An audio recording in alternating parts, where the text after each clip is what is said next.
कितने लोगों के बारे में ये अंदाजा लगाया जा रहा है मलबे में दबे हो सकते हैं, और जो यात्री इसमें सवार थे उन्हें कहां ले जाया गया है? अस्पताल में भी लोगों को भर्ती कराया जा रहा है, वो तस्वीरें भी आ रही हैं।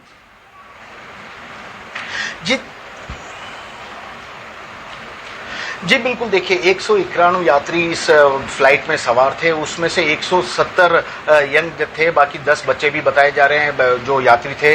तो कुल मिला के 191 यात्री इसमें सवार थे।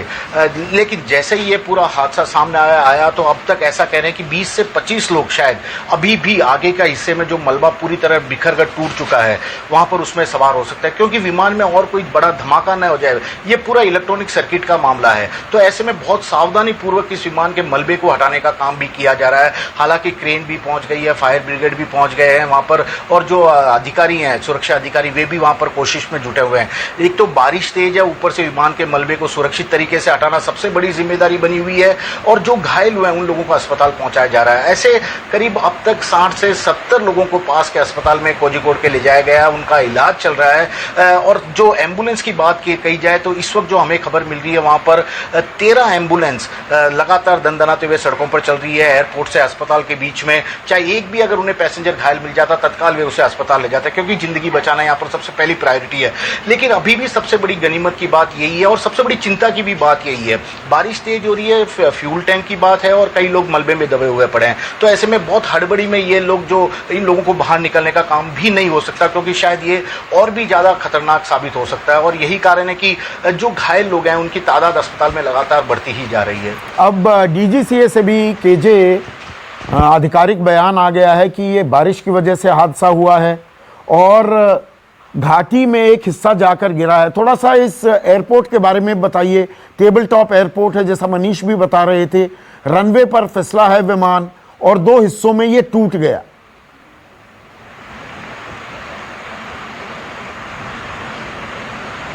जी बिल्कुल, देखिए यदि केरल के तमाम एयरपोर्ट की बात की जाए, केरल एक पहाड़ी इलाका है, खूबसूरत इलाका, वहाँ मैदान आपको शायद बहुत कम मिलेंगे, तो इन पहाड़ों को काट के ही वहाँ पर एयरपोर्ट मेनली बसाया जाता है। तो उसी के तहत कोझिकोड एयरपोर्ट भी बसा है।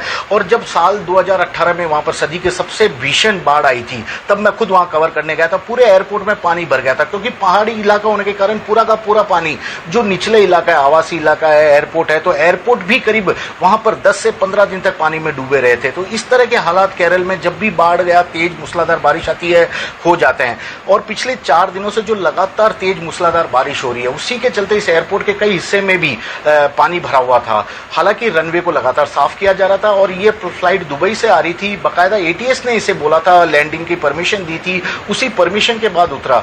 लेकिन पायलट का कहीं ना कहीं संतुलन बिगड़ गया, ये कहा जा सकता है। फिलहाल शुरुआती दौर में तो यही सामने जानकारी आ रही है कि शुरुआती दौर में पायलट का संतुलन बिगड़ा है, जिसके चलते आगे का जो टायर की बात की जा रही है, आगे के फ्लाइट की, वह भी ढंग से नहीं खुल पाया था, प्रॉपर तरीके से नहीं खुल पाया, और इसी के कारण ये पूरा विमान स्किड भी हुआ है, और उसी के तहत ये पूरा हादसा होने की शुरुआती बात अभी सामने आई है। हालांकि रात का वक्त है, लोगों की जान बचाना इस वक्त सबसे बड़ी प्रायोरिटी है।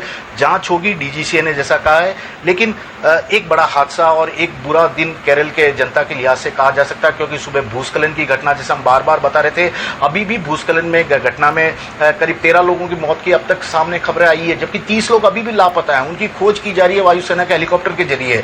और अब शाम को इस तरह का हादसा सामने आना निश्चित तौर पर केरल के लोगों के लिए शायद सबसे बुरा दिन आज का कहा जाएगा। और इसमें एक और बात हमें गौर करनी होगी, ये इंटरनेशनल फ्लाइट है, पर दर्शकों को ये बताना जरूरी है, ये एयर इंडिया एक्सप्रेस, मतलब ये छोटे विमान जो दरअसल डोमेस्टिक फ्लाइट्स में इस्तेमाल होते हैं, ये वो विमान था। 737 बोइंग था, आजकल 787 भी, ड्रीम लाइनर्स भी चलते हैं, उसमें 190 से भी, बल्कि इसके 1.5 से पौने 2 गुने यात्री भी सवार करते हैं। केजे नमस्कार, मैं हूं संदीप चौधरी।